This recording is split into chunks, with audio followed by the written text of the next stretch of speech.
The road to recovery for the U.S. Air Force's TU-2S Dragon Lady 1078 following a flight line accident in 2021 has been nothing short of a labor of love for those involved. Now, after almost 3 years of exhaustive work, that aircraft is getting closer to regular use once more, having returned to Beale Air Force Base in Sutter County, California, after final restoration work was completed. The Air Force's to-seat TU-2S trainer aircraft are not only super rare, but are also critical in training pilots to fly the Air Force's U-2 Dragon Lady spy planes. Beale recently revealed new details about how the TU-2S returned to the skies after the aforementioned flight line accident occurred at the base on April 21, 2021. Nobody was injured as a result, according to the Air Force. However, 1078 ended up sustaining damage to its left wing. The aircraft flew for the first time after the mishap, taking off from Beale on February 15, 2024. Additional work was completed after a visit to the U.S. Air Force's Plant 42 in Palmdale, California. In mid-March, major maintenance on U-2 spy planes is conducted at Plant 42, where Lockheed Martin typically provides Program Depot-level maintenance (PDM) for U-2 South. Plant 42 is also the home of the company's famous Skunk Works, which designed the U-2 in the 1950s. PDM work typically involves a complete refresh of the aircraft, performed once every 7 years to keep it flying for a further 7 years. The damage sustained by 1078 was significant enough that it could not be flown to Palmdale, and it was decided that all work, including that associated with PDM, needed to be conducted at Beale. Since 1078 was stuck at Beale, the decision was made to do the wing repair and all PDM work at Beale instead of Plant 42. Madge Brandon, Air Force Life Cycle Management Center AFLCMC Detachment for Chief of Flight Test Operations, said, "A small team of Lockheed Martin technicians and DIT personnel operated remotely out of Beale to complete the PDM restoration on 1078. As such, 1078 was totally disassembled, had its engine and wings removed, and saw various parts and components replaced. Before being reassembled, it was not, however, repainted black while at Beale. The precise cost of the repair and PDM work performed remains unclear at present. We've reached out to Beale AFB for more information. In the end, 1,030 days, just under 3 years, passed after the flight line accident before it was ready to fly again.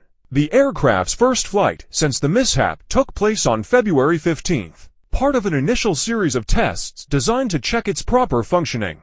The flight on February 15th saw 1078 become the first silver U-2 to take to the skies before being repainted since 2014. Flight checkouts included a taxi test to evaluate systems prior to a flight, a low-functional check flight to conduct safety checks, and a high-functional check flight taking the airplane to the limits and ensuring all systems operate normally to check all components were performed. LT Call Joshua, 1st Reconnaissance Squadron Student Flight Commander, said, "The last test flight out of Beale was conducted in excess of 70,000 feet, with the pilot wearing one of the iconic high-altitude pressure suits associated with the U-2. After passing all the tests, Brandon took 1078 on a solo flight to Plant 42 in Palmdale on February 29th. Aircraft 1078 returned to Beale on March 21st with a fresh coat of black paint ready for service. For the Air Force, the rarity of its TU-2S and their importance in training U-2 pilots provided a clear incentive for restoring 1078 to full working order. Despite the complexity of doing so at Beale and regardless of cost, there really is no substitute for a TU-2S in learning how to fly U-2 for pilots, particularly when it comes to landing, as well as flying at high altitude. The U-2 can fly higher than any other operational Air Force air-breathing aircraft, at least of those that are publicly acknowledged, and has a high degree of modularity, allowing for greater operational flexibility with regard to ISR information, surveillance, and reconnaissance capabilities. It can also be used for other missions too, including acting as a communications relay and data gateway node. 1078's restoration returns a valuable asset back to the 1st RS Reconnaissance Squadron, allowing access to 3 to-seat trainers. This provides better aircraft availability to the newest class of U-2 pilots, especially after the retirement of TU-2S 1065 in 2023 and the tragic loss of aircraft 1068 in 2016. Joshua notes, however, the need for Beale's TU-2S might well be short-lived, given that the Air Force is moving toward retiring its entire U-2 fleet by 2026.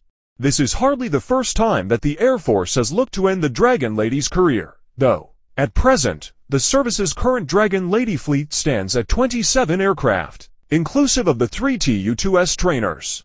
The Pentagon intends to replace its U-2S with a mix of space-based systems and other assets, including what's widely thought to be one or more advanced, high-flying, classified drones. Despite this, it's clear that the Air Force's TU-2S still fulfill an important function.